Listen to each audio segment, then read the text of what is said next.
উল্লেখ করে বলে যে তার সাথে অবৈধ সম্পর্কে লিপ্ত ছিল। এই কথা বলতে বলতেই হঠাৎ ওই মহিলার হাত মৃত ব্যক্তির শরীরের সাথে আটকে যায়।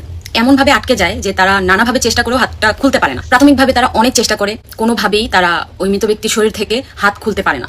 তারপরে এলাকার পুরুষদেরকে জানানো হয় যে এই প্রবলেম হয়েছে, অ্যান্ড তারা সলিউশন হিসেবে একজন মাওলানাকে নিয়ে আসে।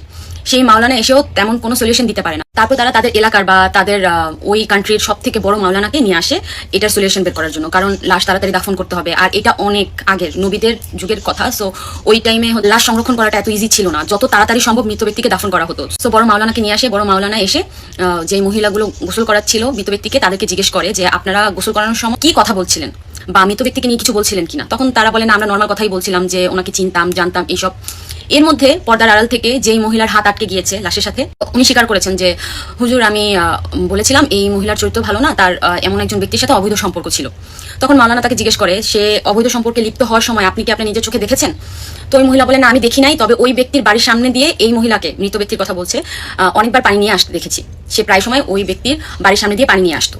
তো মাওলানা সাহেব বলল, আপনি নিজের চোখে তাকে অবৈধ সম্পর্কে লিপ্ত হতে দেখেন, তারপর আপনি তাকে এই অপবাদ দিয়েছেন, অপবাদটা মিথ্যা। আপনার এই অন্যায় শাস্তি আপনার দুনিয়াতে ভোগ করতে হবে। আপনি শাস্তি ভোগ করার পরেই এই মৃত ব্যক্তিকে দাফন করা সম্ভব হবে, আপনার হাত তার শরীর থেকে খোলা সম্ভব হবে। তো এই একটা ওয়ে ছাড়া আর কোনো ওয়ে তো নাই। সো হয় ওই মহিলাকে সহ জ্যান্ত এই মৃত ব্যক্তিকে দাফন করতে হবে, না হয় এই মহিলা যে অন্যায় করেছে সেই অন্যায় শাস্তি তার এই মুহূর্তে ভোগ করতে হবে। সো তাকে শাস্তি হিসেবে 1000 বেত্রাঘাত দেওয়া হয়। 1000 বেত্রাঘাত।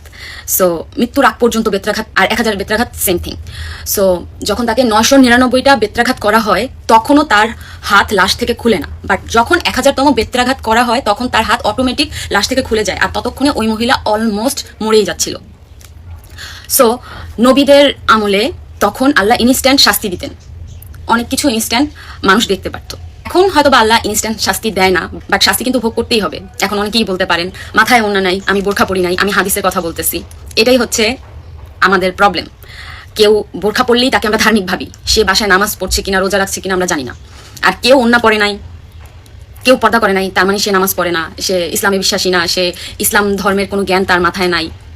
যাই হোক, যার যার পার্সোনাল চয়েস, পার্সোনাল ভাবনা, যে যেভাবে ইচ্ছা ভাবতে পারে, সবার নিজস্ব স্বাধীনতা আছে। সো আমি এই স্টোরিটা বলার কারণ হচ্ছে, মোরাল যে স্টোরিটা সেটা তো আপনারা বুঝতে পেরেছেন, যে আপনি নিজের চোখে যতক্ষণ না দেখছেন আপনি কাউকে তার ক্যারেক্টার নিয়ে ব্লেম করতে পারবেন না।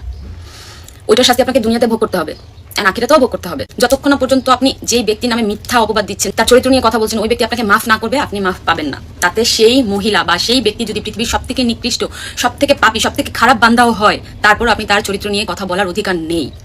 আপনি যদি নিজের চোখে দেখেন, তারপরে ইনফ্যাক্ট আপনার নিজের মাও যদি আপনাকে কারো সম্পর্কে কিছু বলে, বাট আপনি নিজের চোখে দেখেন নাই বা সত্যতা আপনি প্রমাণ করতে পারবেন না, সেই কথার ভিত্তিতে যদি আপনি তাকে দোষারোপ করেন, তাকে নিয়ে কথা বলেন, সেটার জন্য আপনাকে সাজা ভোগ করতে হবে, আপনাকে জবাব দিতে হবে। আর আমরা এখন কি করি, জাস্ট ফেসবুকে একটা কমেন্ট, একটা শেয়ার, একটা কথা, একটা মেয়ের ড্রেস দেখি তার ক্যারেক্টার নিয়ে কথা বলে ফেলি। ইনফ্যাক্ট আমরা তাকে চিনিও না। অন্য মানুষের কথা শুনে আপনারা একটা মেয়েকে খোঁচাতে আসেন, কমেন্ট করতে আসেন, আজেবাজে কথা বলতে আসেন, জাস্ট বিকজ আপনারা ওই মেয়েটাকে হার্ট করতে চান, কারণ মেয়েটাকে আপনার ভালো লাগে না। আমাকে নিয়ে আপনারা যদি দুইটা কথা বলেন, আমার বোনকে নিয়ে যদি দুইটা কথা বলেন, আমাদের খারাপ লাগবে। হয়তো আজকে রাতের মতো 20টা রাত ঘুমাতে পারবো না, খারাপ লাগবে। এই খারাপ লাগাটা শেষ হবে, কিন্তু আপনি না জেনে যদি ব্লেম করেন, যাই হোক, আপনি না জেনে যদি ব্লেম করেন, আপনি না জেনে কারো চরিত্র নিয়ে কথা বলেন, বারবার খোঁচান, মনে কষ্ট দেন, সেটা শাস্তি দুনিয়াতে আপনার ভোগ করতে হবে, আখিরাতেও ভোগ করতে হবে। নিজে দেখা তো দূরে থাক, আরেকজন কি বললো না বললো সেটা নিয়ে খোঁচাতে থাকেন, বাজে বাজে কমেন্ট করতে থাকেন। সো চাইলেই একটা মানুষের নামে দুটো এলিগেন্টস লাগানো হয়ে যায়, এটা কোনো ব্যাপার না। আপনি শুধু ডিসাইড করবেন কোন মানুষটাকে হার্ট করবেন আর কি কথা দিয়ে হার্ট করবেন, তারপর বলে ফেলবেন। কেউ বুঝতে যাবেন আপনি সত্যি বলতেছেন না মিথ্যা বলতেছেন। দুইটা কথা চামড়ার মধ্যে আমিও বলে ফেলতে পারি, আমিও কাউকে রেপিস্ট বলতে পারি, আমিও বলতে পারি কেউ রেপ কেসের আসামি, বলতে পারি না। অ্যান্ড অনেস্টলি এই ভিডিওটা শুরু করেছিলাম আমি একটা স্টোরি দিয়ে। স্টোরিটা বলার কারণ এটাই যে যদি আপনাদের একটু রহম হয়, যদি একটু হেদায়েত হয়, যদি একটু ভয় লাগে যে আমি তো পাপী, আপনারা তো ভালো, তো আপনারা নিজের চোখে না দেখে অন্যকে এটা ওইটা বলতেছেন, জাস্ট একটা কমেন্ট লিখে দিচ্ছেন, বাট অনেক বড় গুনাহ হচ্ছে।